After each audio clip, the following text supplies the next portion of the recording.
Good morning and welcome to my vlog. This is the Sheepish Magpie, and today I am opening up my advent calendar day number 3.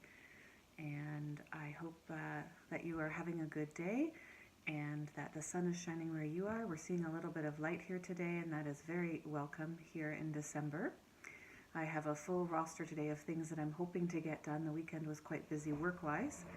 I'm hoping to go out for a run today, and I'm hoping to get the house cleaned up a little bit and to work on my office.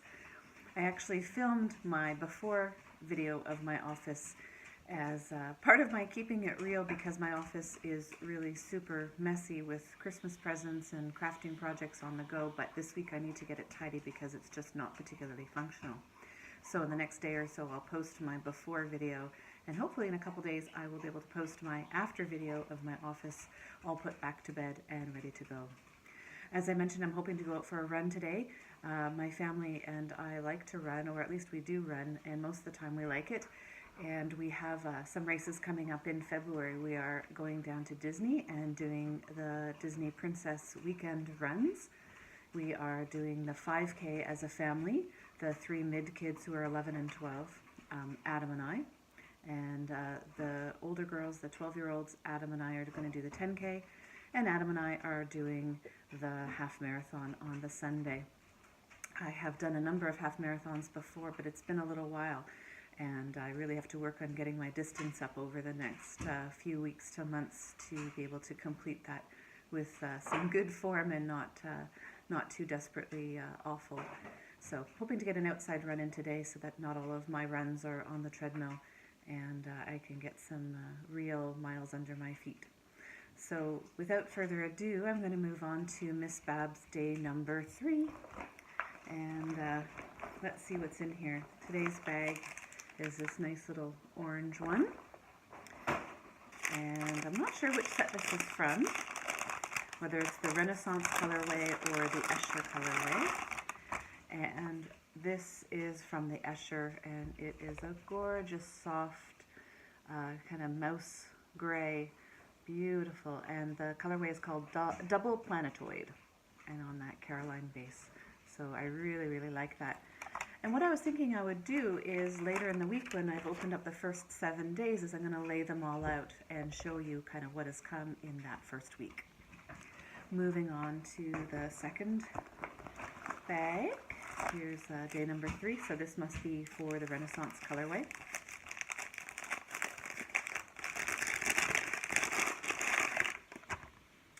And oh, I really like this color. This is right up my alley. This color is Brunelleschi, and it's for the Renaissance. So a really gorgeous muted burgundy. Really, really nice. And there's so much halo on this yarn. It's so gorgeous. I really like it. I noticed that in yesterday's video I kept calling everything super cute, so I'm going to try not to call everything super, super cute today. So here's the little box of crochet, and with the sun it's reflecting off the box. Sorry about that. And I did not get yesterday's ornament done. I got home too late and just couldn't get it all finished. I got it started, so I'm hoping today to work on that and get caught up a little bit, and maybe even work on today's ornament. So I'm trying to find number 3. I guess they're not packed in order, so pardon me as I rustle around and try to find day number 3. Here it is. Yay, day number 3.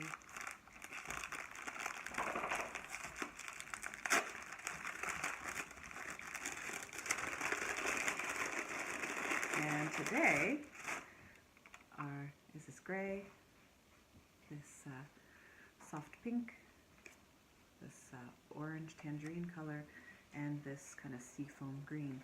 And the project for today in the book shows these super adorable, almost they look like from the Swedish hearts. And so those are all the colors to crochet those up. And I'm really excited because I am not a super amazing crocheter, so doing the 3D stuff is a little bit more challenging than doing something kind of flat. So I'm looking forward to working on those today. And I'll mention, in addition to them sending the box with all the little bags of the yarn, they also sent a really big bag of polyfill. So many of the projects needed that, and they sent that along, which was great. So everything that I needed for that to complete the projects was included in the box, and that's one of the things I really appreciate about Little Box of Crochet, is that everything is there and you don't really need anything at all.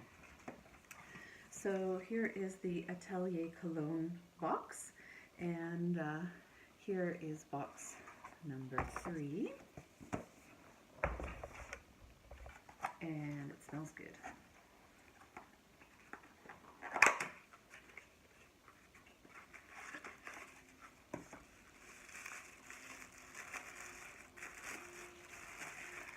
Ooh, and it is, you can see it's a little bottle. Looks like shower gel, and indeed, and it's called Pomelo Paradis. And let's see what it smells like.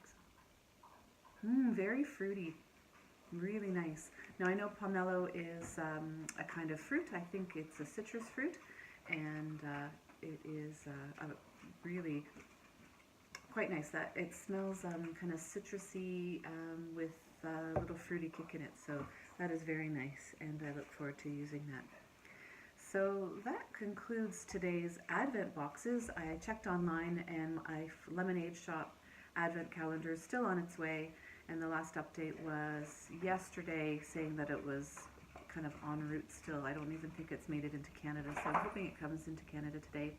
And I don't have an update on my Canon Hand Dyes Outlander themed Advent calendar, and I'm hoping that that shows up today or tomorrow as well. One of the other things I wanted to do was to show you the projects that I've been working on.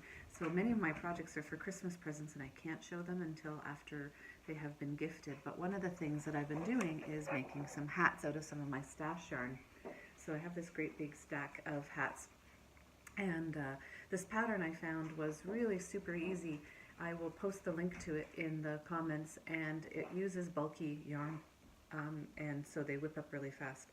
This is a hat that I knitted for my youngest. She is 20 months old, and it matches a sweater that I'll show you in the next day or so. And I just kind of free-handed, based on the design of the sweater, this little hat. And this was my first prototype for me. I needed a hat this winter, but I decided that I wanted a little bit more black because black is my color. So this is the one that I made for me, and it matches my coat, which is black and red. And I really wanted to find something for this nice chunky yarn. Now this black stuff is nothing fancy at all, but this chunkier stuff is, I'm sorry, I can't remember the name, but I will update you on what yarn that I used for that. I haven't had my coffee yet today, and that is showing. So I got that one, and then these ones I'm planning to give away. I know we have a tree at the local library for hats and mitts to give away to folks who would benefit from those, and so I made some of those hats, and I'll put the first red one in that one as well. And so I made these hats. They're nice and warm. They're just acrylic, so it's perfect for somebody who may not know how to care for hand knits, and we won't have to worry about them shrinking them. And then my mother-in-law is a terrific knitter, and she helped me, and she made 4 hats for the cause as well. So these are going to go on to the giving tree this week when I have some time to head over to the library. I've really been enjoying both using up some of my stash yarn and also knitting to give away. That felt really good. It's also very satisfying to knit something that knits up so quickly, and I can do it in just a couple episodes of a TV show in the evening, and voila, I have a project done. So many of the projects that I work on, span weeks, months, and sometimes even years as I pick it up and put it away. And so these are pretty satisfying to both use up some of my stash yarn, which I have a lot of, and to get a project off the needles, and for a good cause. So it's kind of a win-win. And I think I'm going to try to do that throughout the winter, and find some more projects that I can kind of give to folks in my community. I mostly knit for other people. I do keep things every once in a while, and some sweaters and that sort of thing, but I really like knitting for other people. And when I knit, for instance, I was knitting this hat for my daughter. I really enjoyed thinking about her and thinking about her wearing it and designing it for her, and so I really feel like the things that I make handmade have a lot of intention in them, and I like that. I like to be thinking about the person as I'm knitting them, their special item, and I hope that when they receive the item they can feel maybe that energy, or at least I know that I put that energy in there. And so I very rarely knit with no purpose. I like to knit to give it to somebody, or for a present, or for a reason, and that helps make the time go by, I think, too, knitting some of those longer projects. Well, that's it for today. That looks like the snow is starting, and it's these little tiny flakes, which means we've probably got quite a bit coming. And now the sun has gone away, and so it was nice while it lasted. So I'm going to make a cup of coffee, and I think I'm going to cuddle up on the couch with my latte and watch the Outlander episode that was on last night, get a little bit of knitting done before I have to be a responsible adult and do a little bit of cleaning and get my butt in gear for my run. Thank you very much for joining me today. I hope that you have a great day and happy Monday. All the best.